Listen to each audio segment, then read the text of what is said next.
welcome all. Thank you so much for joining. We're so pleased that you can be with us today for this Withdrawal Town Hall.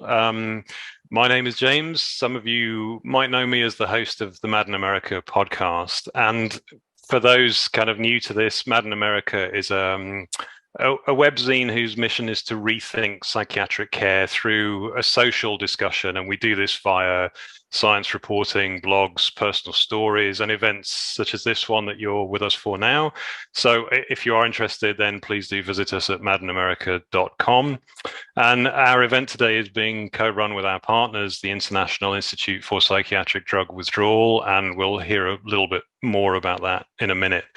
And before we kind of get into the exciting stuff of the panel today, joining me to run the event today and do all the really, really important stuff are Lucy and Karina. And would you like to kind of say hello and, give the necessary bits and pieces?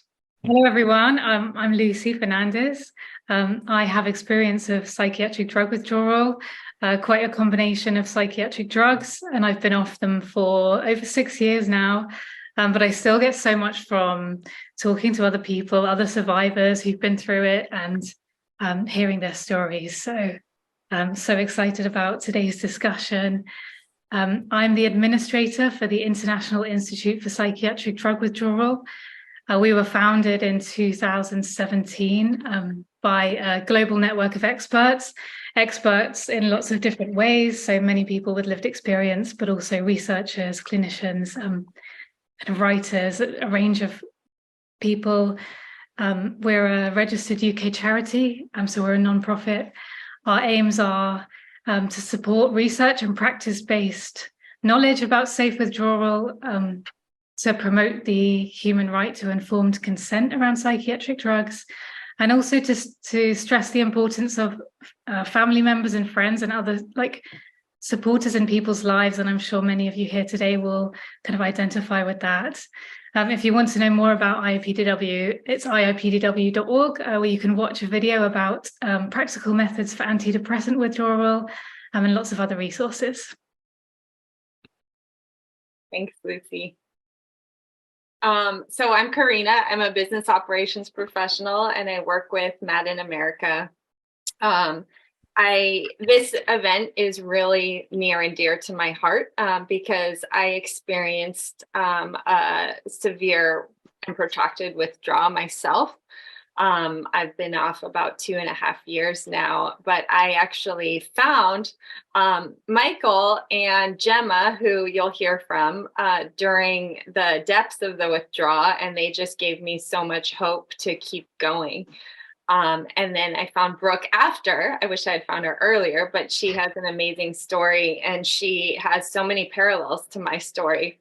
And we actually have the same birthday, which is funny too, the exact same day.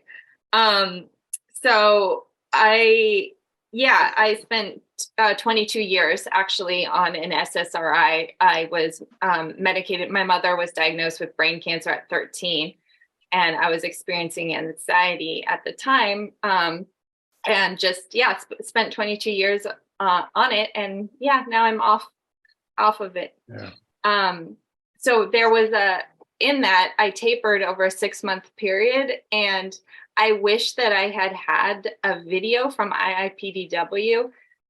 Lucy will drop the link in the chat, but it's actually shows you how to taper safely, and that would have been really useful. So I wanted to mention that. Great. Thank you, Karina, and thank you, Lucy. Before we get to meet today's fantastic panel, I just wanted to share with you a little bit about what we'd like to do today. So this is our 6th Withdrawal Town Hall, and in the previous 5 events, we talked a lot about the problems and difficulties encountered during withdrawal. And I think that Lucy, at some point in the chat, will share a link to a YouTube playlist where you can see the other discussions that we had. But this time we wanted to host an event to look at successful stories where people had been through difficult experiences with psychiatric drugs, but have transcended that experience and come out the other side. Now, we know that there will be some of you with us today who don't feel that you've gotten to where you want to be on a withdrawal or tapering journey. And all of us are on different journeys, and all of those journeys are valid and important. So by talking about success stories today, the intention isn't to diminish or ignore difficult experiences, but we hope that by talking about success, we might be able to encourage and motivate those of you watching who might be having a tough time, or those of you thinking about starting a tapering journey. And also, we know that success means different things to different people, and that healing after taking psychiatric drugs is it's not a linear or straightforward thing. It can be a bit of a windy road. So with that said, I'd like to turn it over to our excellent guest panel for today. Brooke, Michael, and Gemma, we're so pleased that you can join us. So if it's okay, perhaps if each of you could introduce yourselves and perhaps say a little about what made you interested in speaking about psychiatric drug withdrawal. So Brooke, is it okay if we start with you? Sure. All right, this is just my quick intro, right? All right. Yep. So my name is Brooke Siem. I am the author of this book, May Cause Side Effects. It came out in September. Woo, it's very blurry, but it came out in September of 2022. And this book is notable because this is the first book on antidepressant withdrawal that was published by a traditional publisher and marketed toward the mass market. So that's extremely notable because it means that the tide is turning enough on this topic that a publisher was willing to take the risk and put it out into the world and market it through mainstream media channels in order to hopefully get the information out to more people in order to, not have any of us go through it. I went through it myself. I'll talk a little bit more about when we get there, but now my work is all on advocacy around this topic. I speak at universities, corporations, kind of everywhere, because antidepressants and psych drugs are so common that withdrawal therefore is too. So that's me. Thank you so much, Brooke. And Gemma? Hi everyone, I'm Gemma. I went through withdrawal, I think it was about 2.5 years ago now. I think it lasted just over a year. I was on mirtazapine for 8 weeks. And I think after the experience that I went through, I think it's really important to spread awareness and also to let people know that you can heal. It's not forever. It is a horrible process, but you can get through it. And I think that that's really important for people to know. Yeah. Great, thank you so much. And last but by no means least, Michael. Yeah, hi everyone. I'm Michael Priebe. I'm a writer and a wellness coach. I actually do a lot of coaching work with people who are going through the process of getting off these medications and experiencing withdrawal, looking to move through and past that process and move their lives forward. As far as my continued interest in the topic of withdrawal, I guess primarily it stems from the fact that I experienced it firsthand and severely after quitting Paxil and Xanax almost a decade ago by this point. And when I was going through that experience, I made a few promises to myself. One was that when I got through it, I would continue to care for myself in a certain way and live a full life. So I try to do that. 2 was that I would profess God's healing hand in my journey and share his compassion and grace and love with others. So I try to do that.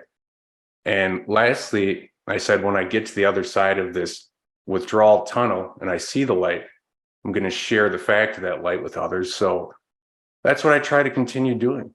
And hopefully by being a part of this panel today, myself and the others sharing our stories, we give others some hope and some evidence that there is light at the end of an experience that can be dark and feel isolated at times.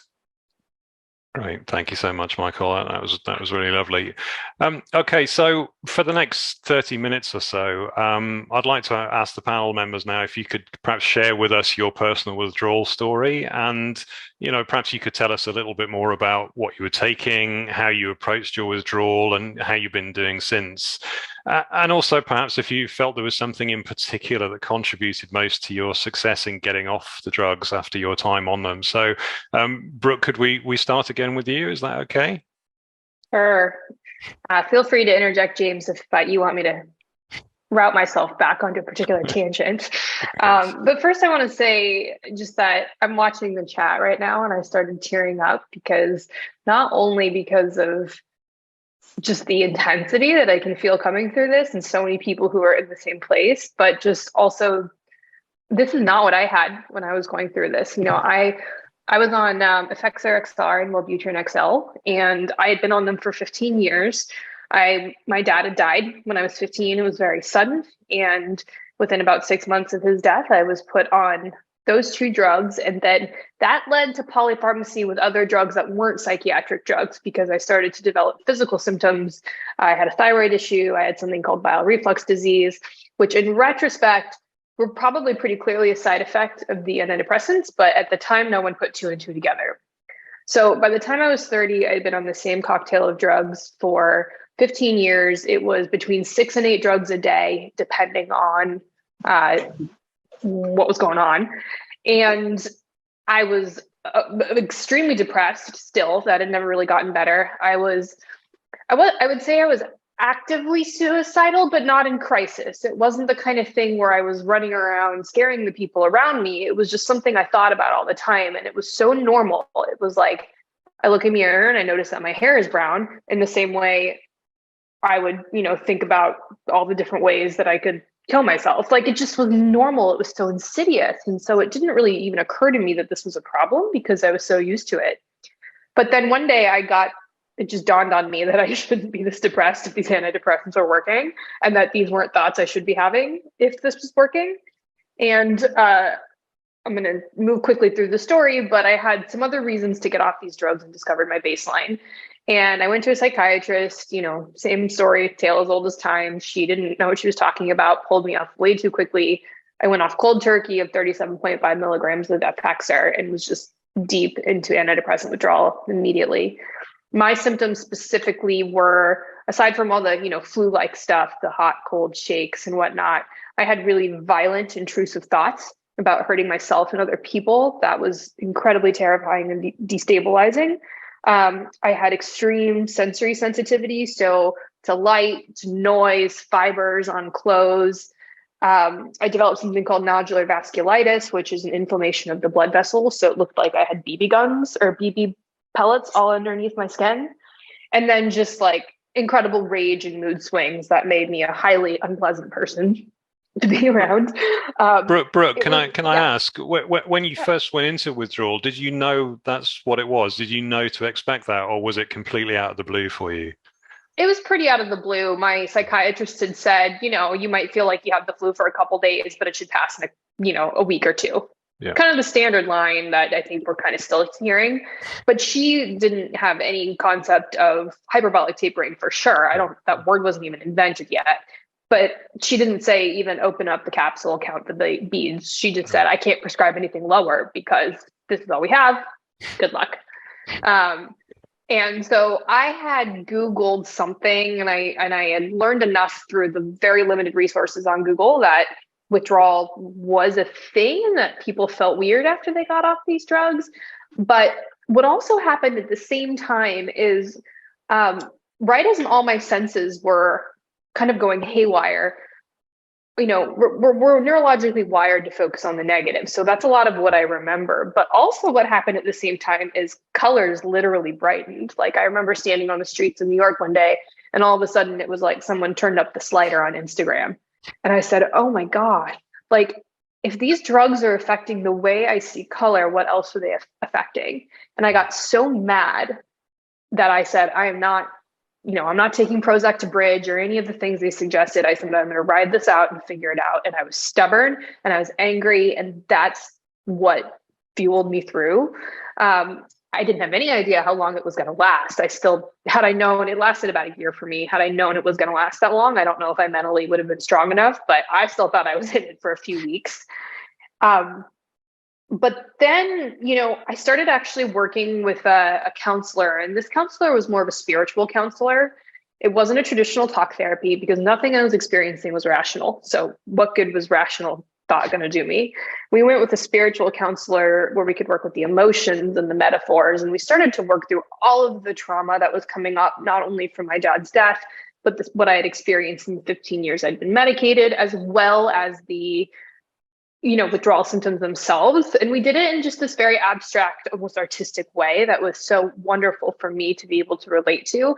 And it started to really move the energy and I think get, kind of the spiritual and emotional gunk out of my system, which in turn helped me get through withdrawal faster because I would have moments of relief.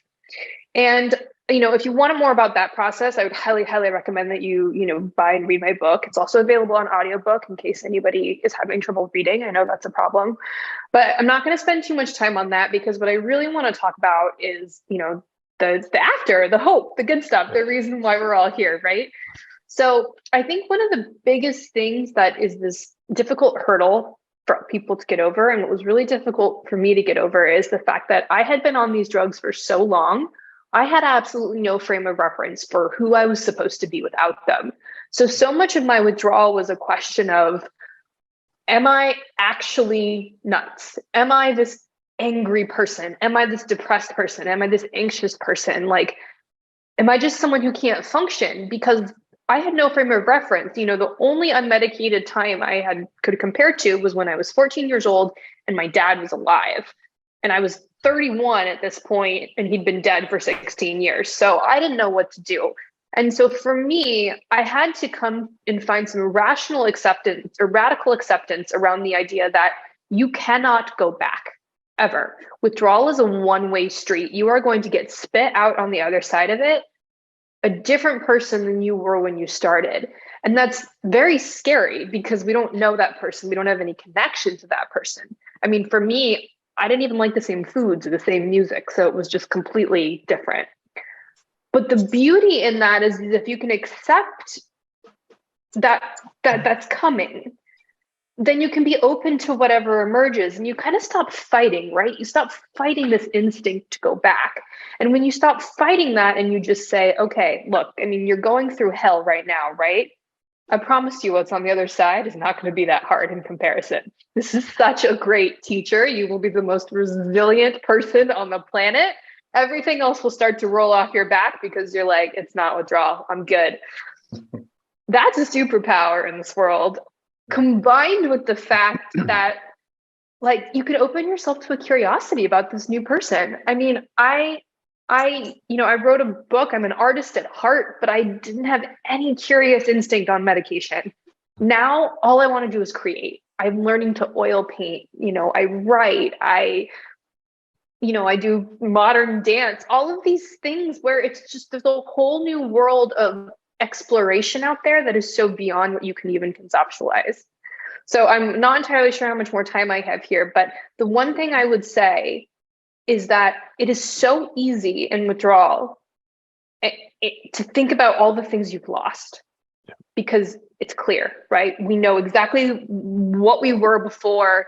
We know what's been taken from us, but it is impossible to conceptualize what you're going to gain on the other side of this because it's a nebulous mystery.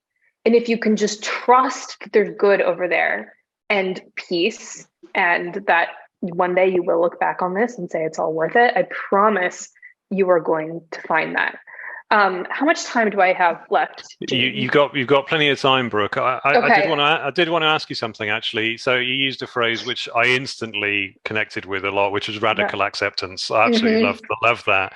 And people do talk about accepting where they are, but they see acceptance as somehow almost giving up or losing control or whatever. Radical acceptance sounds to me very different. So could you tell us what that kind of feels like? Yeah, sure. I can't take credit for the phrase. There's a book by Tara Brach called Radical Acceptance, and I've learned a lot from that book. But it's just the idea, it's the idea of saying yes to everything that comes your way, even the painful brain fog and fatigue, as Omar is accepting, or as is saying in the chat. If you shift your mindset to, instead of fighting everything that's coming at you, because withdrawal is so unpredictable, right? I mean, one day you're fine and the next minute you're not. And it's just like, it's maddening because it's so unpredictable. But if you can shift and say, if you're in a wave of rage, find just that little break, that little moment and say, yes, and accept the rage as it's coming at you and go beat up a pillow or, whatever your method is. But instead of, and I mean, really, from my perspective, most of us were probably medicated because we were feeling some big feeling that we couldn't articulate and that made other people uncomfortable. And so therefore, we were given a bunch of drugs and sent the message that we needed to push all of this down. And what I think happens in withdrawal is all of that comes out all at once, because you destroyed the dam that was kind of keeping everything steady, right? So if you think of it as it's coming up, and it feels like it's going to keep coming up and coming up forever, but there is an end to it. It just may be a very, very rushing river because of however many years. But what this process is asking you to do, it's asking you to be the student. It is going to be a teacher for you, and to be able to sit with it and let it come in is the way out. Now, the trick here is to balance that radical acceptance with making withdrawal your identity. Because I think many of us, I know I certainly did, I spent so much time depressed and anxious that I existed through the lens of a depressed person. I mean, what did it matter what job I had if I was going to be miserable no matter what, right? So why go search out something that would make my life possibly better? When I was in that mindset for 15 years and then suddenly I'm in withdrawal, well, the next thing is the natural response is, I'm in withdrawal. I am someone in withdrawal. So my identity is now in withdrawal. I can't go take a walk or go have lunch with my friends because I'm in withdrawal and I might have a bout of anger or rage, and what would happen then? So again, if we have the radical acceptance, we accept that this is not who we are, this is something that's happening to us, and then really fight against that instinct to be a person in withdrawal forever, which probably requires you to do a bunch of inner self work, and that's the hard stuff none of us really want to do. But if you do that, it will start to lift as you start to understand the lesson that it's trying to teach you. Fantastic. Thank you so much, Brooke. Gemma, could we come to you? I was really interested to hear that actually mirtazapine was the drug that you had difficulties with, because that's the one that I struggled with too before I came off. So, the floor is yours to kind of tell us a little bit about your experience, if that's okay. Yeah. So, as I said, I was only on them for 8 weeks. So my time frame isn't like everybody else's. I was on them for 8 weeks, and I went on them because I was having panic attacks due to the pandemic. Yep. Obviously, I know a lot of people were anxious. There was obviously something there before brewing that obviously was activated once everything happened. I wouldn't say like I struggled with depression or anything, but I did struggle a lot with anxiety in the past. A slight bit of health anxiety, I think, was there underlining. And yeah, I was put on mirtazapine. Originally, it was 30 milligrams, but I quickly realized that just knocked me out. So luckily, I halved it after taking it for about a day or two. So yeah, I was on that for 8 weeks, and then I started to feel better. So I thought, okay, no, I never wanted to take antidepressants. And I didn't know anything about antidepressants. I didn't know how to come off of them or anything like that. So I did hear that you probably should wean yourself off of them. So I took it upon myself for the first few days to, I think I didn't half the tablet. I think I took it every other day, and then I consulted my doctor, and she said, oh, that's fine. Just do that for a week, and then you can just stop taking them because you haven't been on them for too long. So I did that. And then after that week was up, my symptoms were getting worse. That's when I started to Google. And then the first thing that I saw was that I think it was serotonin syndrome, something along them lines. And it said that it only lasts for 4 weeks. So I thought, okay, so if I can just get through the first 4 weeks, then it will be fine. Over the 4 weeks, it got progressively worse. I was calling the doctors. The main thing that they were concerned about was I suicidal at that point? No, I wasn't, but I kept on explaining this doesn't feel normal, and they kept on advising me, or maybe you should go back on it, maybe you're relapsing. I said, no, I was only on them for 8 weeks. I know my body, this isn't normal. And And yeah, it just got progressively worse over the course of weeks that it was happening. I went through so many different symptoms. Every day was different. I didn't sleep. I was scared to go outside. I was scared to drive. I had nerve pains. I had breathing issues. And it was so difficult because the doctors just, I mean, at one point I was going to the doctors every day and they didn't even know what to do with me. They were just staring at me because they said that they'd never seen this before. So, and it feels, you feel like you're so alone at that point because where is there to turn to? So I did a lot of Googling, and luckily I came across Michael's video, which gave me so much hope. The first thing I saw was don't let the horror stories scare you. And after seeing that, it was like, I thought, obviously at that point I had no idea how long that this was going to go on, but I had hope that this wasn't going to go on forever. Yeah, and just over the course of that year, and in that space of time, I also had 2 major surgeries. I had my thyroid removed and another emergency surgery at the time, so that didn't help. And just a whole host of other things going on. Then the UTI, if anyone's seen my YouTube videos, then you'll know the UTI saga that went on for months, and I had so many different antibiotics which exacerbated all of my symptoms, which was just even worse.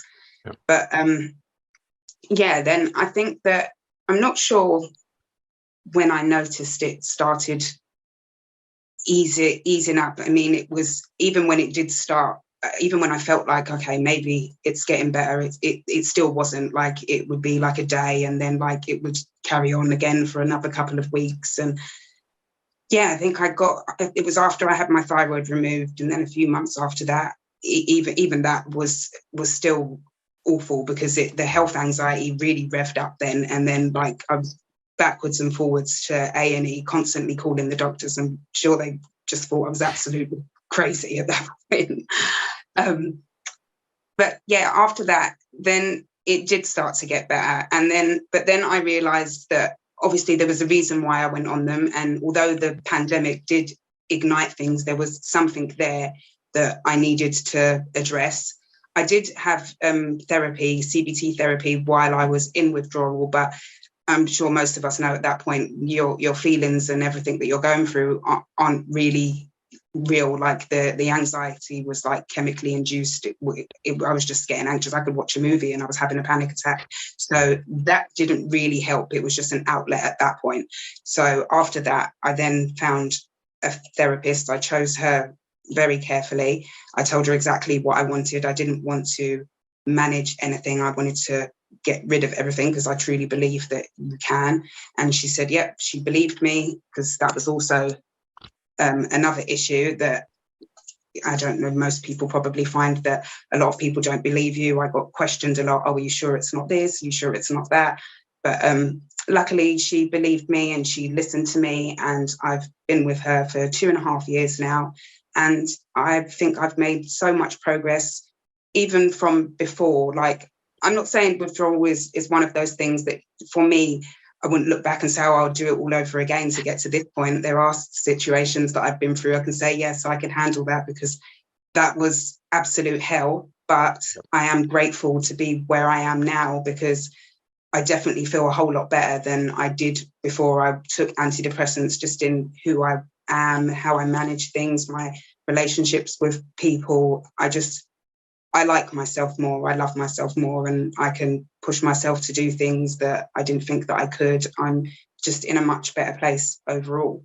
Yeah, Gemma, that's fantastic to hear that. I'm so sorry you went through that experience, but I can't help but think about how affirming it is to find somebody that takes you seriously and doesn't just brush the issue off. And I know you said you went so many times to the doctors, and I'm sure so many of us here have just been told by doctors, this doesn't happen, it's not possible, it must be something else, I've never seen this before, those kind of things. So I wondered if you could describe to us maybe a little bit of how it felt to find a therapist that you could actually work with, who was willing to believe you and willing to go on that journey with you. It was such a relief, because as I said, even though I had CBT therapy and I had other counselling sessions, I mean, they offer you 6 sessions. I'm not sure what they think they can cure in 6 hours, but yeah, it wasn't majorly helpful, but it was such a relief because she was willing to listen to me, and she didn't make me feel like she was pretending to believe what I was going through. She actually said that I have seen this before and I understand, and slowly but surely, just having, I think that did just help a lot, knowing that this person believed me. So it was good. Yeah, fantastic. And so how do you feel now, I guess, compared to before you went on the antidepressants? And again, we so many of us have been in that place where we kind of get to a point where we feel so stuck. We think, well, we'll try the drugs because, there don't seem to be any other routes, and, we're a bit desperate. So, how do you feel now? I recall, Brooke saying that, you could see this as being, you being a better person because of the experience that you've been through and all that kind of stuff. So, how are things for you now compared to those difficult times in the pandemic? I believe everything happens for a reason, and I think that I was given that battle for a reason, because I do feel like after all of the work that I've done on myself and all the books that I've read and really faced some issues that I think that we don't realize that we avoid. We have so many different distractions, even when you think oh, I'm not doing that, I'm not doing this, I'm not doing that. You will still find other ways to distract yourself from feeling things that you don't want to feel. And I think that I faced a lot of fears that I was avoiding. And so just that in itself has just made me feel so much more like a warrior. And having gone through that, it's given me the confidence to push me to do a lot of things that I didn't ever think that I'd be able to do. So I'm in a much better place now. Fantastic. I'm so pleased to hear that. And, thanks for all you've done with your videos and, educating others and sharing your experiences. I think it's so brave to go through those experiences and then use the benefit to help others. And, I know all 3 of you have done a huge amount of that. So thank you so much, Gemma. And Michael, if it's okay, could we come to you? Yeah, absolutely. I think a good place to begin talking about what I went through is with the circumstances that directly preceded getting on medications. And those were panic attacks that I was experiencing way back in 1999 when I was heading into my senior year of school at UW-Madison Journalism School. And I didn't know what I was experiencing. I just knew it was scary. And it was depleting. If anyone's ever had the attacks, as obviously some of us have, you know how it just drains you, scrambles your brain and drains you emotionally. And so I started worrying about the attacks in between the attacks and descended into kind of a state of perpetual anxiety. And it became clear after a while that something had to change. And my idea was, okay, I'm going to drop out of school, take some time off, figure things out. I didn't know. It wasn't a great idea, but it was an idea. And after talking to my parents, they said, why don't you go see the family doctor? Just tell what you're going through, see what he says. So I did. I was home for a few weeks before fall semester that year. And I went to a man I saw once, by the way, in my life. It wasn't even my doctor. It was like my parents' doctor. And via means of a brief visit, a brief questionnaire, I was given 2 disorder labels, panic disorder, generalized anxiety disorder, and then given 2 medications, Paxil and SSRI, which was all the rage at that time. It was just beginning to come into its own, and Xanax, benzodiazepine.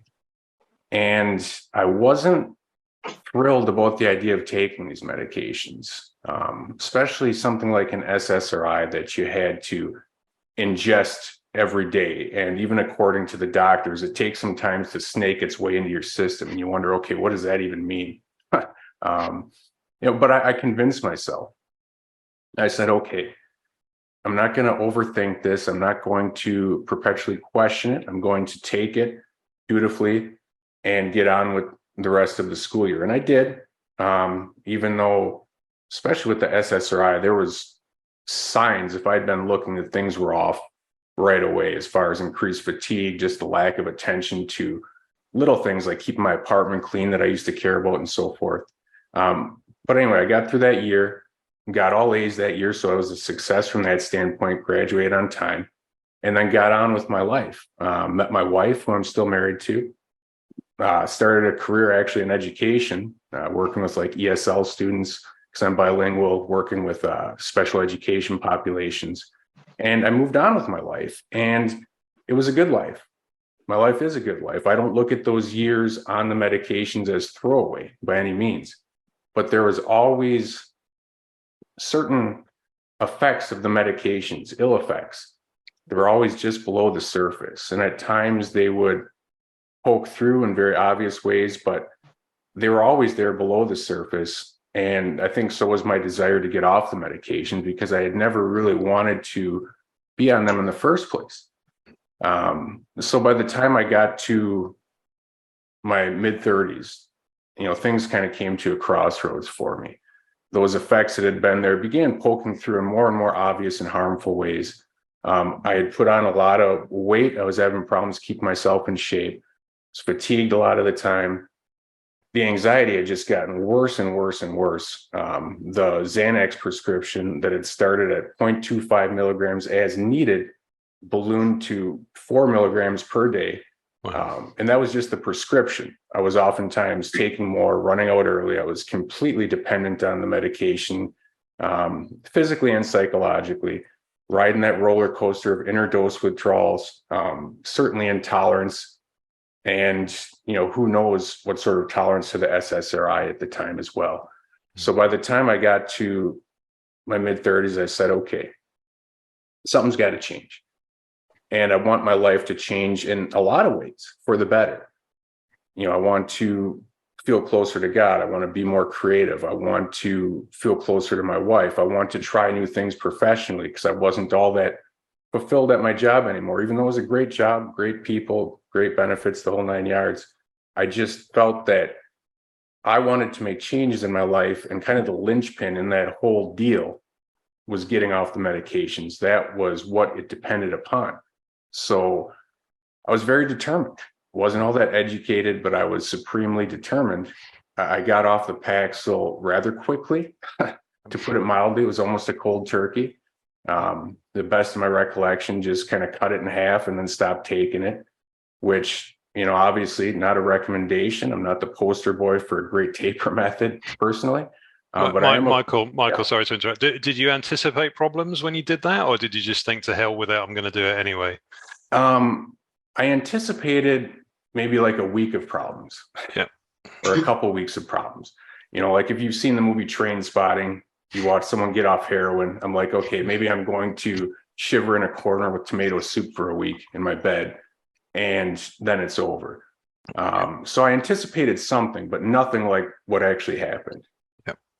And what actually happened, was obviously the flu-like stuff, severe insomnia, severe terror, night sweats, and really the hardest part of that first year off Paxil for me was the depression. Just the deep soul-sucking depression, the anhedonia. Those were probably among the biggest challenges that year. And I had made it several months off the medication, or off the Paxil. I was tapering my Xanax at the same time. So I made it several months off the Paxil, and I was, again, supremely committed to it, and I was proud of myself. But I remember one day I was home alone. It was like a Saturday, and people were out doing their own thing. My wife was out, and I was home alone, and I just said, I can't take this anymore. So I broke down and tried to reinstate, like with a single dose of the Paxil. Yep. And it made me even sicker than before, which is saying a lot. And so now not only, did I feel like, okay, this withdrawal thing maybe is never going to end for me. Maybe this isn't how my path is meant to be without the medications. I felt, well, the medications don't even work. And I also felt like a failure, because this had been a goal of mine. So I can remember like breaking down, I'm a 30-some-year-old man calling my mom, breaking down in the middle of the day saying, listen, I took this single dose. I know I said I was getting off these. Please don't, judge me or feel in some way that I didn't follow through on this goal. And of course, they reassured me, listen, we're going to love you no matter if you're on meds or off meds or whatever. But around that same time, I tried small dose of Wellbutrin for like 10 days, just made me very anxious. Tried a small dose of Lexapro for like 2 months, didn't do anything. And then finally I said, okay, listen, my path forward doesn't involve taking any additional medications. Yeah. My path forward involves simplifying the picture, getting the medications out of the picture. And that seems like quite an important realization in your story, I think. Yeah, it really was. And I think a lot of people go through that confused kind of waffling period of, toying with reinstatement. Am I really someone who can survive without these, or do I need them? Am I like a person who needs glasses, or the diabetic who needs insulin? It's some of that sort of mental confusion about your identity. But I said, okay, my path forward no longer involves that. I continued with my Xanax taper, finished that about a year and a quarter after getting off the Paxil. So early 2014, I jumped off the Xanax. And I can remember it was maybe a little bit sooner than I had planned to jump off initially, but my grandmother had passed away. And so that gave me kind of two reasons to get off at that point. One was practical. I said, okay, I've got some bereavement leave I can use from work. So if I take that last dose and things fall apart worse than they have been, I'll be at least in my apartment and not at the office. Because I was still working at the time, even though I found ways to have, sick leave, creative use of vacation time and so forth, to have some early leave days, reduce stress. But anyway, I said, okay, I'll have some bereavement leave. So I'll be at home for a few days, and at the funeral. But also it was more of a spiritual thing too. It was like, okay, it really hammered home for me. None of us have forever on this planet. So, it's like they say in Shawshank Redemption, get busy living or get busy dying. And that's what I was thinking of. And I wanted to get busy living because for me, and, if you talk to people who knew me, I don't think it's an overstatement to say that the path of meds felt like the path of dying for me. I was on 3 different blood pressure medications as well at this point because my health had gotten out of control. So I got off the Paxil, got off the Xanax, and, had a lot of symptoms with the Xanax as well. Obviously, a lot of strange head pressure, the brain moving around in the head sort of thing, a lot of nerve pain, which I actually went to the doctor for. And they didn't give me a lot of great reassurance or insight when I went to the doctors, by the way, but that's a common occurrence, I think.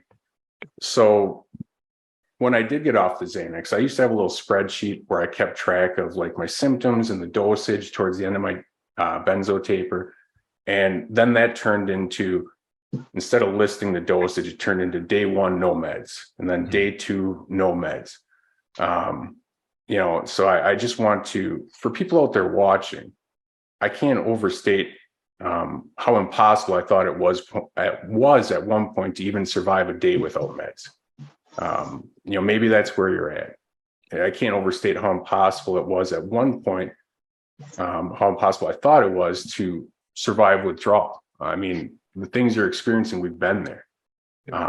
But like Brooke talked about, there's a lot of stubborn determination there. And I was determined. So despite the symptoms I was having, I said, okay, I'm going to keep battling through this, and I'm going to make other healthy changes in my life.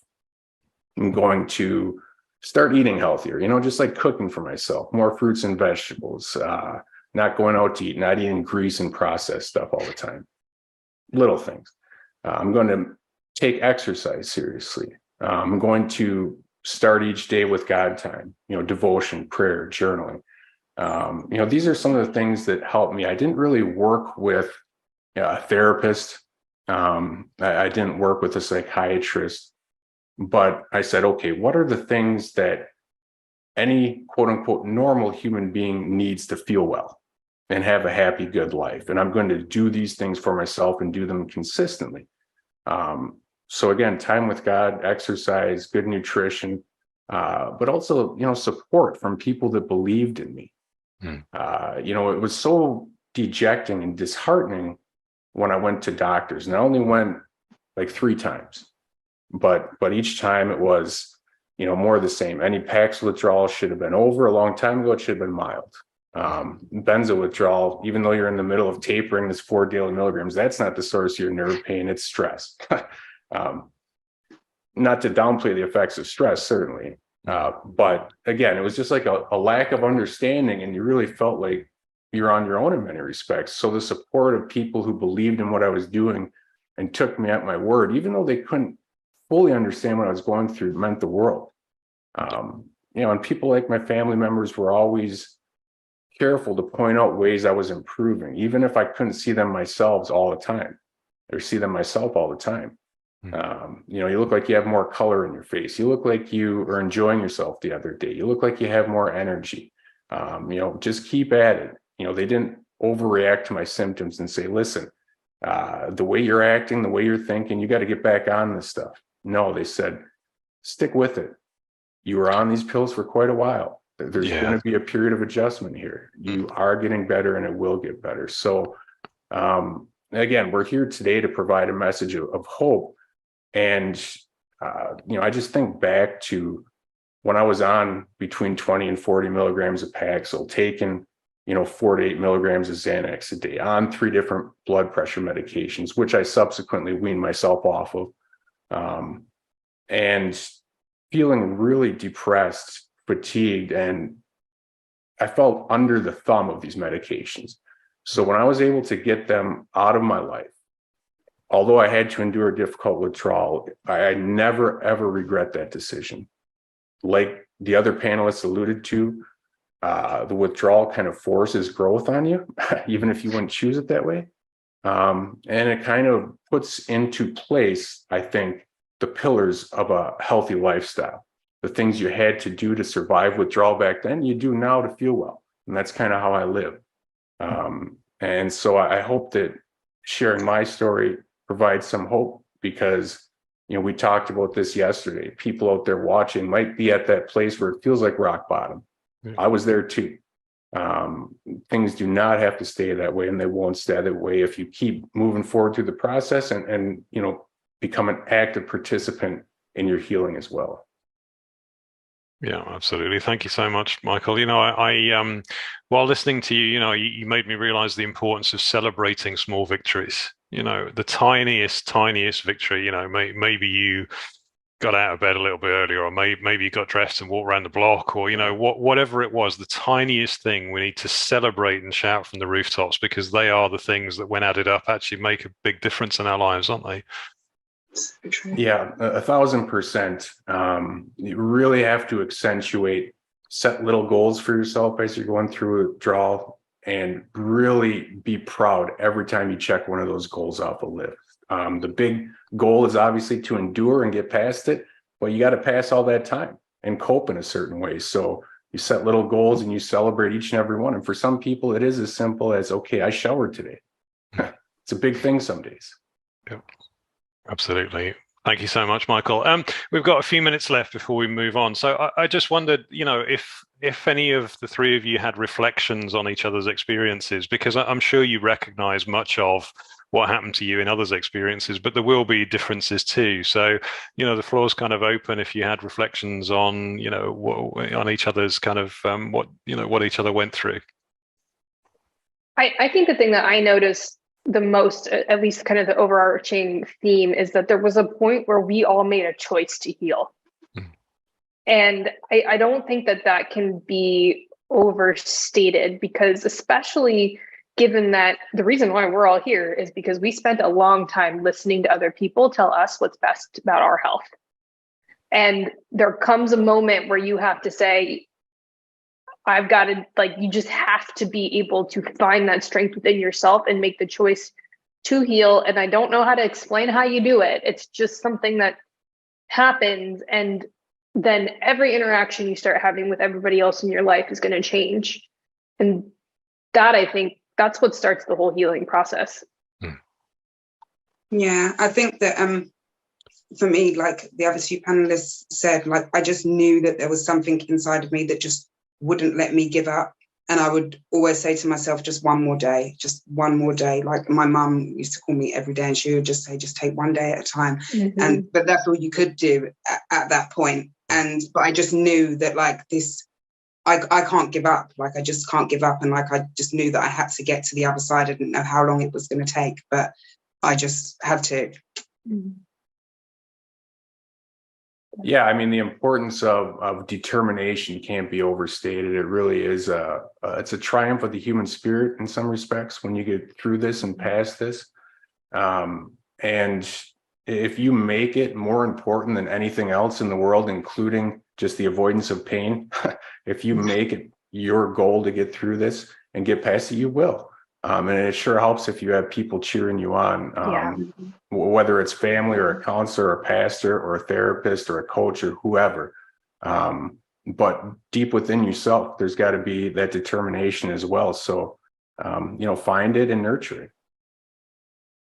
Yeah, we all had people too, which is interesting. I know that, like Gemma, when I had moments where I didn't think I could do it, I called my mom and she just said to me, "You're not crazy. I know that kid. I knew you before you were born. Like, I know what you were like when you were a kid, and that this isn't you." And I needed that. So, I really feel for people who don't have that, but I do think it's really important to have kind of that unconditional outside support there. And if you don't have it, maybe find a way to pay for it. I know that sounds extreme, but you got to have someone reminding you of why you're doing it and that you're okay. Yeah, definitely.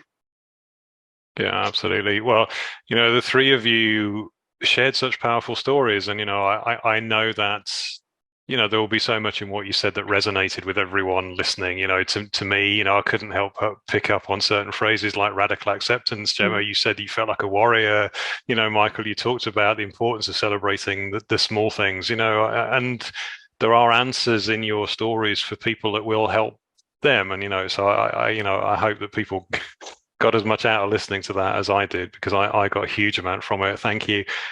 We're kind of coming up to the question and answer part, and Karina's been busily pulling the questions out for us. So Karina said earlier, if you have a question, please do use the Q&A box so we can see it. And I do need to mention again that the panel can't give medical advice or give specific instructions to an individual, because experiences are so very different and so complicated. But thank you so much to all of you that have been sending in questions so far. I know from previous events that we won't be able to get to answer all of the questions in the time that we have, but we will try and get through as many as we have in the time that we have. And for the panel members, please feel free to jump in and respond to these as you wish to. So the first question is there a circumstance where healing is not possible? Does the age you are put on medications make a difference in coming off or healing? Well, I'll take a stab at that one. I mean, I don't think any of us can say for sure, anything about this. I mean, there's unfortunately, we're in the infancy of research here. As far as the age you were put on, I mean, I was put on at 15. I know stories of plenty of people who are put on as children and who have successfully gotten off. There does seem to be some research that shows that the longer you're on these drugs, the more difficult it can be to get off. And I think really, if anything, you just need to give yourself a lot more time. From my perspective, I was on these drugs for 15 years. I couldn't expect to be whatever my new normal was going to be in 6 weeks. It just wasn't going to happen that quickly. So a little grace and patience there for your own body, I think, is helpful. But as far as healing not being possible, and this kind of echoes back to some other questions where people were asking, I've been in withdrawal for 4 or 5 years or whatnot, and I'm having all of these symptoms, what do we do? And there's a sort of desperation and hopelessness in the energy of those questions. And to that, I would just like to say that I think that there's a point at which maybe let's abandon the idea of withdrawal and let's just deal with whatever's there. Who cares if your depression, your anxiety, the psychosis, the akathisia, whatever, who cares if it's withdrawal or not? If you can figure out a way, especially if you've been in it for a while, to just deal with whatever's been happening that day and release all of the expectations or the assumptions or the anger around why it happened, I found that was a huge help in actually moving through the symptoms, because you do get to a point where you're just like, I don't know if this is withdrawal, is this me, is this the food I ate yesterday? Like, you have no idea, right? So it's like a ball of wool, isn't it? There's lots of ends, and you don't know which one to pull. It all gets raveled together. Exactly. So if you just forget that and say, well, today I am nauseous, so what do we do for that, right? And if you, again, if you have a counselor or therapist of some kind, that's very helpful to take that framework into your work as well. But to me, that just took all the pressure off, because suddenly it wasn't this big, scary thing anymore. It was just that today I'm nauseous, or today I'm angry, and you just deal with it. Yeah, and I think that kind of speaks to, Brooke, what you said earlier. There's a real danger in withdrawal becoming a piece of your identity after a while. And therefore it kind of limits beliefs about what you can do, what you can't do, what's possible in the future. Well, maybe other people can, but I can't because I'm going through withdrawal. And trust me, I was there too. I don't say these things because I didn't experience them. I can remember specifically, when I was getting along in my healing, but still my mind is wrapped up in withdrawal so much of the time. And I remember talking to one of my brothers who had been a great support for me throughout. He was basically like my therapist, I could put it that way. But I was talking to him, and I brought up withdrawal again. And, this had been going on for a while. And he said, listen, everything you're experiencing right now isn't withdrawal anymore. And I said, well, I was angry. I was really angry. And I said, how do you know? He said, I know it because I experienced some of these same things too. These emotional things and these mental things and these different challenges you describe, so let's just find a way to, like you said, keep moving on. Okay, what can I do to calm my mind? What can I do to put my head in a good spot? What can I do to put my emotions in a good spot? And again, at the end of the day, after a while, it doesn't matter how you label the source of it. If you care for yourself in a certain way, it's going to fix withdrawal, and it's going to fix whatever else is there too. Thank you.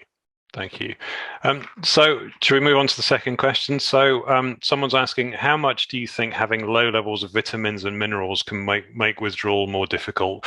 So this person had low vitamin B12 and vitamin D. Are there any supplements, special infusions, saunas, etc., that have helped you? Go ahead, Gemma. For me, I was a bit concerned about taking supplements while going through withdrawal, because I suffer with hay fever. I was even worried about taking antihistamines. But I think things like going to the sauna and those sort of things, I would definitely try. I didn't try that. I used to do things like grounding. I'd go out in my garden with no shoes on for 20 minutes, or go for a walk, or a cold shower, or just certain little things. But I can't give any advice on vitamins, but I would be careful. Like, I'd slowly try things just to see. Yeah, I mean, I was never someone who took a lot of supplements. I still don't take a ton. I mean, occasionally I'll take, some workout supplements nowadays, vitamin D during certain times of the year, because I'm from Wisconsin. I live there most of the year. I've been spending the last few months in Florida and Tennessee. But I guess that's one thing I would say, like Gemma said, try slowly to see if you can tolerate something. But the one that I found to be most important over the years, and not even necessarily during withdrawal healing, but was just vitamin D, because I came to realize that after I got off the pills, I was someone who was extremely affected by winter, seasonal affective disorder, whatever you want to call it, living in Wisconsin. And I could see my mood getting low, my energy getting low, my sleep getting disrupted. And so over the years, that is something I became aware of and began supplementing with vitamin D, or going someplace with more sunshine during those months to feel well. Mm. Yeah, I have spent, probably $10,000, $20,000, so much money on deep medical testing, because for a variety of reasons, but a big part of it is deep curiosity. And what I have learned from that process, especially the answer to the supplement question, is personally, I'm inclined to believe that any supplement is a total and complete waste of time unless you've had really in-depth blood work in order to understand what your body is and what your body looks like. Because the bottom line is like, you know what, at worst, you're just throwing away some money. Or I mean, at best, you're throwing away some money, or worst, you're throwing away some money. So you could try some things if you want, but it's so much more important to know what's going on in your blood and your whole body, in my opinion, because then that's when supplementation might actually be helpful. So I've documented some of what I've done on TikTok. I'm going to toss one of them into the chat here, but like, if you have the availability, or if you're in a country where healthcare isn't as stupid as it is in the US, you might be able to request a really in-depth blood panel, like far beyond just the 5 or 6 things they usually test annually, in order to really see what your levels are and, you know, your hormone levels and your gut health, what that looks like. Like my gut was so screwed up after antidepressants. I had Giardia, a staph infection, and a strep infection in my gut because it was just wrecked. So I've been trying to fix that, which is why I've gone down this absurd rabbit hole. But what I've learned from that is the whole system is so connected that you can toss, you know, some random vegetable or whatever added, and it might help. But unless you're really working with a specialist who really knows what they're doing, I personally don't recommend it, simply because I don't know, kind of why make things worse when they're unlikely to be made better unless you really know what's going on in your body. But if you find, I would look for integrative health specialists.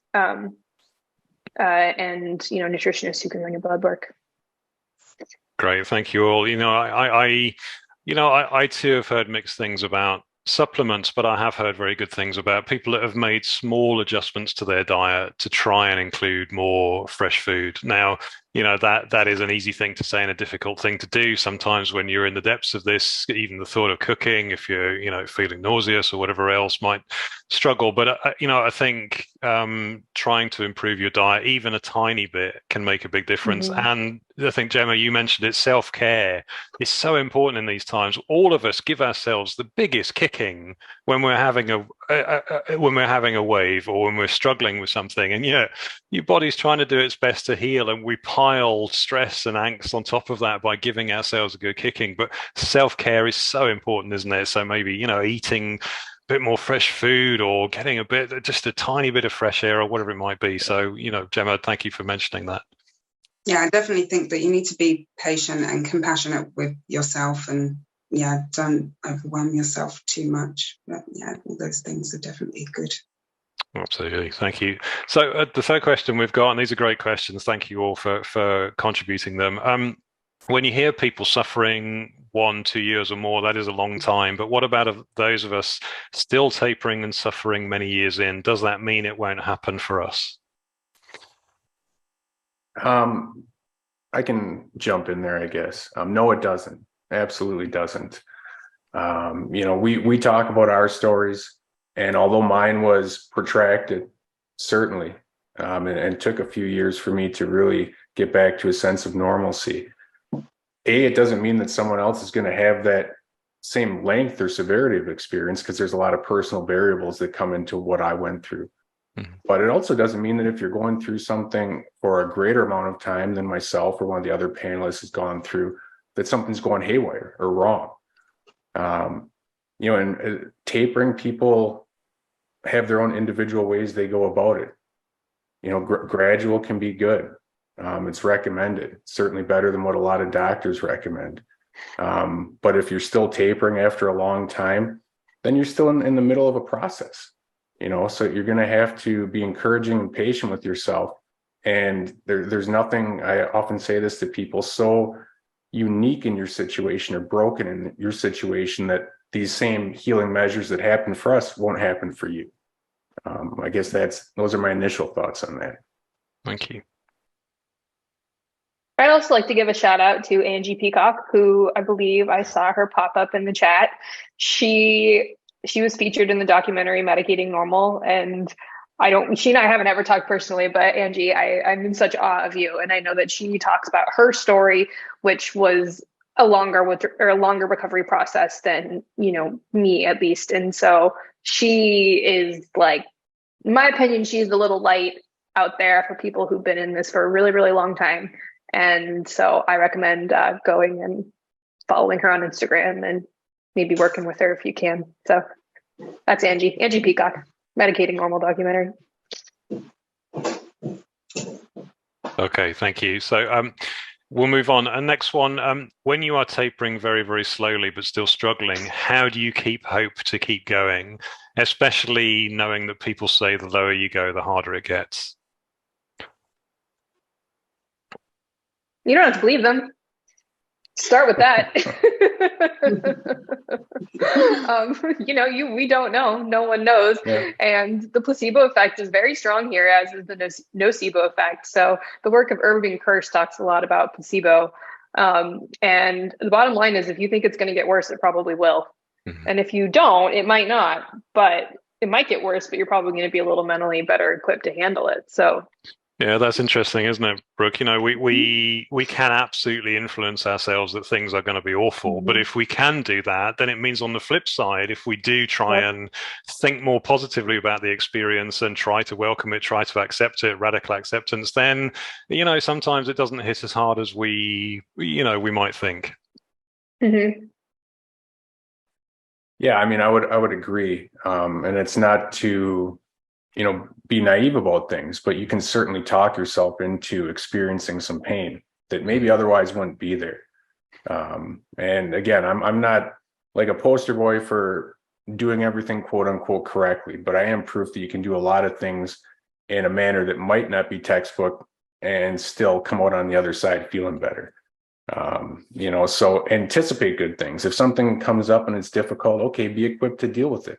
Have your support systems and your self-care practices, but don't expect them to be bad. Be equipped, but don't expect. And you can slow down too. There's no one's saying that if you're having a rough time at 9 milligrams, hang out there for a while. Don't rush forever. I know many people who were doing fine with their tapering journey, and then something quite traumatic happened in their lives. Maybe they lost a relative, or got fired, or whatever else it might be, and they had to pause their taper at that time because there was so much other shit going on in their lives at that time. And there is absolutely no guilt and no shame and no embarrassment whatsoever in giving yourself a break. No. Okay, thank you all. So there is a question that does go into some specifics, but there is quite an important point there in terms of one of the things that many people struggle with when they go on these drugs, or perhaps when they try and come off, and many of the classes of drugs do this, is they put on a lot of weight and they start to suffer metabolic problems. Mm-hmm. And so, I don't know whether, I think, Michael, you mentioned a little bit about this, are the things that you did to, in your journey off to try and do something about that? Was weight gain a problem for any of you? And if so, how did you deal with that? Yeah, well, I can speak to that, I guess. You mean on the medications? Yeah. It was not to throw a pun in there, but it was a huge problem for me. It was, and I was someone who always grew up as an athlete, specifically basketball. I lived and breathed it all through grade school, high school. I was quite good at it. And then I got on these medications, and I would have years where I would exercise and then years where things just went south. And I had, ballooned up to 70, 80 pounds overweight, no joke. And again, I'd been put on 3 different blood pressure medications, including 100 milligrams of metoprolol, beta blocker, which some people take for like performance anxiety. And this was not a small dose. So what I did for that was I did change my diet, which used to be crap, honestly, a lot of the years in my 20s, early 30s. So, began eating more fruits, vegetables, cooking for myself, lean meats, and making exercise a priority. Physical movement, I believe, is just so important, not just to even maintain a healthy weight, But from a mental and emotional health standpoint, exercise is so supremely important. And I believe it's like a great gift from God. It's free, it's accessible. And anytime you have additional stress that gets thrown into your life, you can throw in additional exercise at no additional cost, and it helps you get through those periods. But to the weight gain, I made diet changes for a while. I restricted calories, but mostly it was just getting serious about exercise, which at the beginning was just walking. Right. And then that morphed into running and lifting and so forth. But at the beginning, it was just walking. So meet yourself where you're at with that sort of stuff. Yeah, I think it was the same for me as well. When I was actually on the antidepressant, if my eyes were open, I was eating. And within 8 weeks, I'm sure I gained like a stone.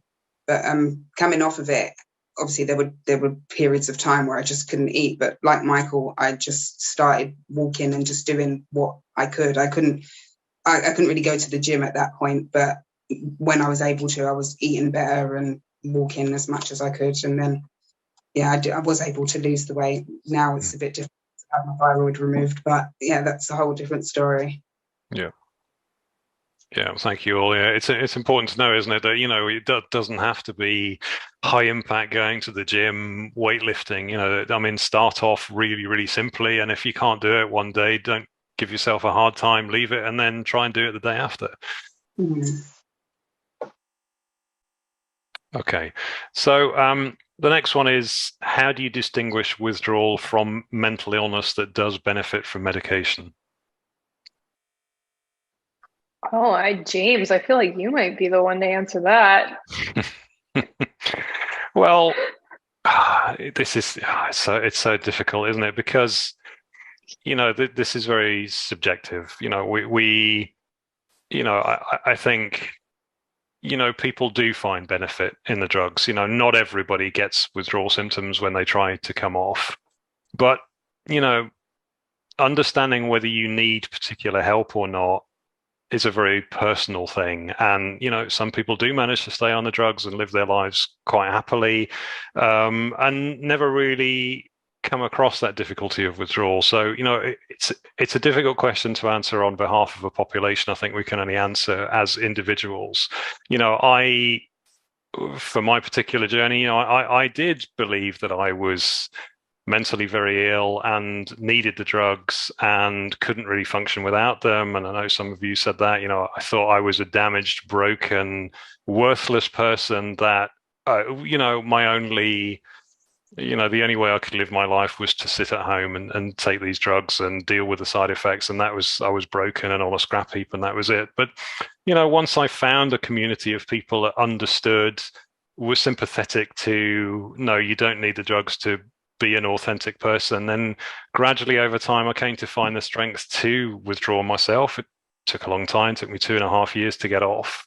And now looking back, I know that I didn't need the drugs to be an authentic person. And, they weren't filling in any gap in my personality, or they weren't fixing any chemical imbalance in my brain. But, that's for me. Yeah. I can't say that for anybody else. I think, we do all think differently about mental illness, and whether these are problems in the brain or problems of environment and society and poverty and discrimination and all these kind of things. So I think the best thing is to believe what works best for you as a person. But I've never seen anything convincing that says to me that people need these drugs to live the best lives they can. That's what I think. I also have a sneaking suspicion, just an intuition, that this question was possibly asked by a parent worried about their kid.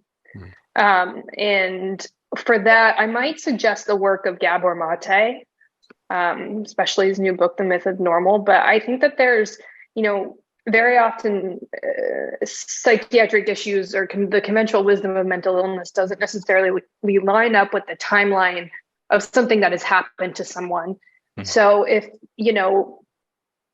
if something happened in your childhood that, the learned response over time has created symptoms that classically fit into a mental illness diagnosis, well, is that a mental illness, or is it something bad that happened to you when you were a kid? So I think if you can maybe take a step back and ask what happened to me or what happened to the child, as opposed to what is wrong with them, you might start to unravel that question a little bit for yourselves, because in my personal opinion, probably the vast majority of mental illness cases are actually a result of longstanding trauma or repetitive, big T, one big T trauma or many little T traumas, and repetitive change. And that can be dealt with. I mean, to me, that's power. Yeah. We can address that. Yeah, I agree. You look at when each of us got on medications and there was extenuating circumstances. You look at when a lot of people get on medications, there's some stuff going on in their lives, some heavy stuff, whether it's loss or relocation or rejection or a relationship breakup. There's usually a lot of life circumstances that are very heavy that could be worked through with counseling support and lifestyle. Unfortunately, a lot of people are unwilling to pause life for a moment to do those things or shake up the status quo. And so it's like, okay, tell you what, I got to be back at work like yesterday. How do I fix this right now? What pill can I take? And even if people aren't asking what pill they can take, someone's telling you, you can take this pill. And you maybe don't have to make these other changes, but I can tell you in the long run, you save a lot of time and pain, maybe just dealing with things in a different way from the get-go.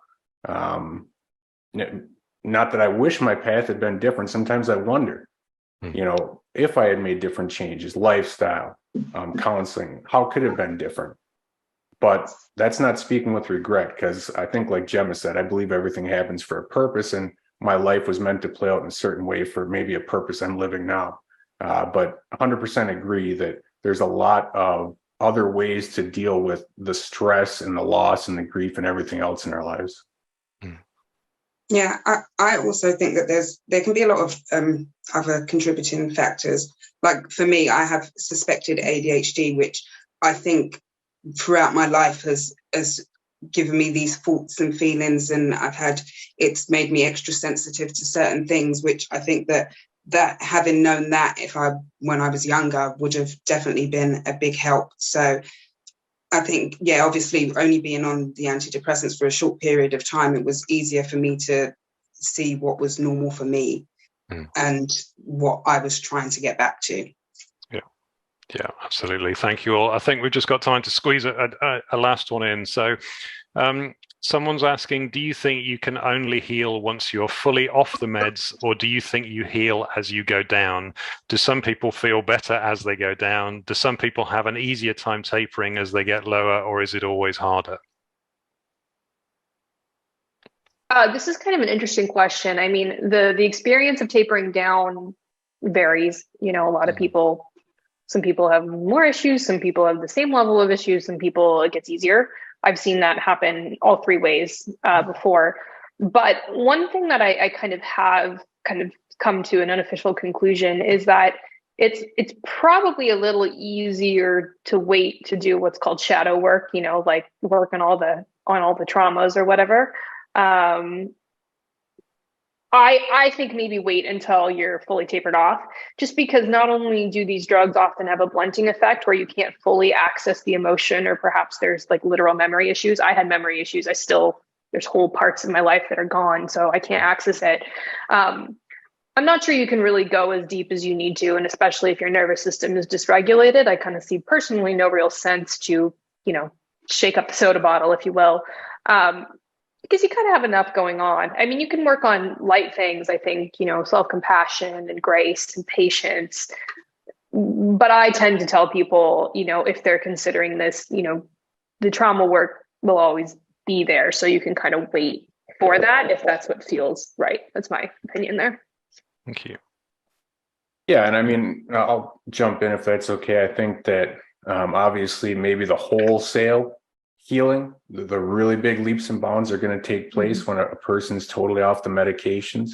But I also believe there's healing that happens as a person goes down, because by definition, if the goal is to get your body and your mind used to incrementally lower and lower doses of the medication, then you're doing that with each and every cut.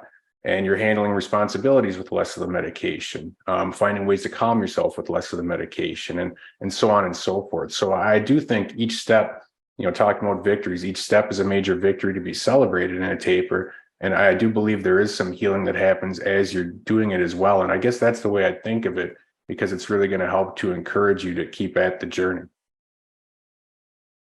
Great, thank you. And Gemma, any thoughts on that one? I think because I didn't taper, mine was just all after that. So like my tapering was like a week and a half. So I can't really contribute to that part. I wouldn't advise that. I knew no different at the time. If I could go back, would I change it? I don't know. Yeah. It was what it was. Yeah, I understand. Thank you. Yeah, I mean, as to that, I've only got my own experience to draw on, but I'm pretty sure that healing starts from the second you make the commitment to be off the drug, and with each subsequent little adjustment you make, and the experience gets worse and better. But Michael mentioned it, once you kind of take control of your own destiny and say, right, I'm going to do this, doesn't matter how long it takes. You shouldn't beat yourself up if it takes a long time. It takes the time that it takes, and you are doing the best you can at any one time, and that's the best that you can do. So no one's asking any more of you, and you shouldn't ask more of yourself. But I'm convinced that healing starts from the time you make that decision. Yeah. Yeah, I am too, for to be clear, but sometimes we don't need to go into that, big, deep thing. Like, if we're already in crisis, we don't need to pile on more.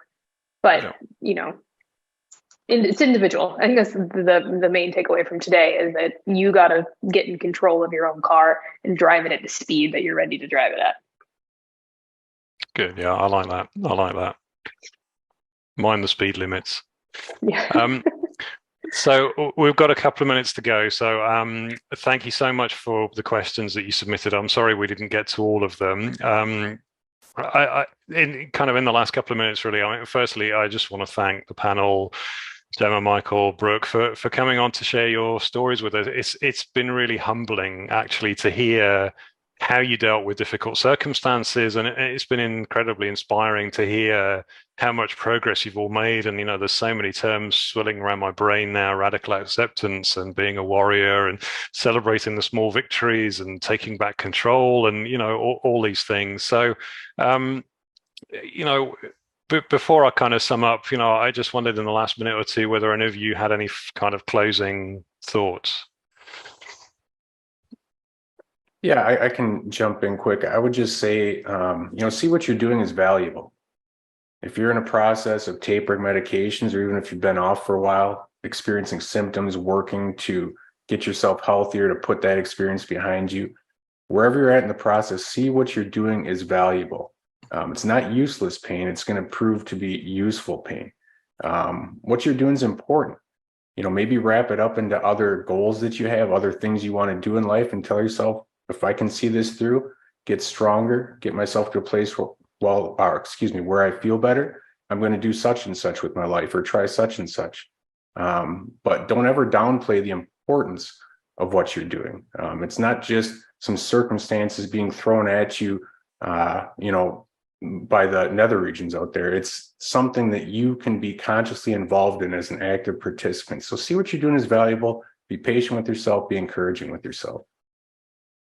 Yeah, I would agree. I think it's so important to be compassionate with yourself, and don't overwhelm yourself, because I've spoken to a lot of people going through withdrawal, and they think that they should be in a certain place, and it's not that type of process. It's you have to just sort of tunnel vision and just hold on. That's just all I'd say. Just hold on to hope and just don't give up. Thank you. Yeah, I would say, for me, I got very specific about it. Withdrawal is obviously different for everyone, but for me, it came in windows and waves. And when I was in a window, I thought I would never get, or when I was in a wave, I thought I'd never get better ever again. And when I was in a window, it's almost like I, just thought maybe I was done. But what I started to realize is that our brain and our body's hardwired to heal. If, we're 90 years old, we cut ourselves, it's going to heal up. And so for me, I started to internalize the idea that if I could feel good for 1 second, I could feel good for 2. That 1 second was proof enough that I could feel good. My body could do it. So 1 second can become 2, 2 can become 10, 10 can become a week, and so on and so forth. So try and just remind yourself when you're in waves that you are capable of feeling good, because you know you've been there for at least a second at some point. So just remember that. Great, thank you. Thank you so much. So yeah, as we come to the close, thank you all of you for attending and being with us today. It's been a pleasure and an honor to be able to share these discussions with you. Thank you for the questions. Thank you for engaging in the chat. I haven't been able to keep up with it, but it's been pretty incredible to see the discussion moving in real time. Thank you so much, Karina and Lucy. You both work incredibly hard running these events and keeping everything moving along. And in fact, I have to say, you know, the whole idea for this event was Karina's, and it's been such a valuable and important chance to celebrate success. So Karina, thank you so much. I know that Lucy has been sharing links in the chat. So as a reminder, both Mad in America and IIPDW have resources available for those of you interested in withdrawal issues. Mad in America has a good review of withdrawal literature, and we mentioned earlier, IIPDW has an excellent video which gives some of the ins and outs of tapering. It's available on their homepage, and it's really, really worthwhile watching. So just before we finish, Karina, do you want to mention the next event coming up? Yeah, we're putting together. Oh, and I'll mention it also, if you want to donate to Mad in America or IIPDW, Lucy will drop the links there, because we operate completely off donations.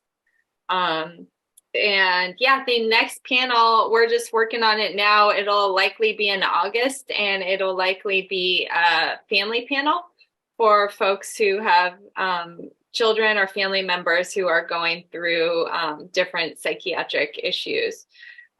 So if you want to hear about that one, make sure to sign up for our newsletter, and Lucy will drop the link in the chat for that and all our other virtual events. And thank you so much. Yeah, the reason it was my idea is it was because these events like these are what got me through the darkest parts of withdrawal. So I hope that it helped you all today.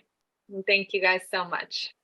Thank you. Thank you, everyone. Gemma, Michael, Brooke, it was so great to hear of your experiences. And, you know, to everyone watching, you know, just hold on. Just, you know, you will get where you want to be in time. I really believe that. Thank you.